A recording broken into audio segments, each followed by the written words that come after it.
في هذا السؤال قال لك واش ندوز. الجواب واحد. نعطي حق الأسبقية. الجواب زوج.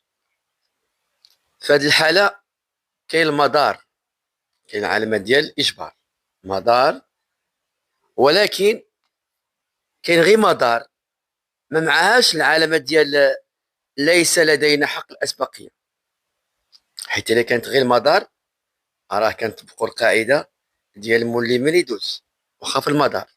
ولكن إذا كانت العلامة ديال الصغيرة في الكبيرة، يعني ديال اسمح بالمرور ومعها المدار، ديك الساعة كنعطيو الأسبقية غير اليسر فقط.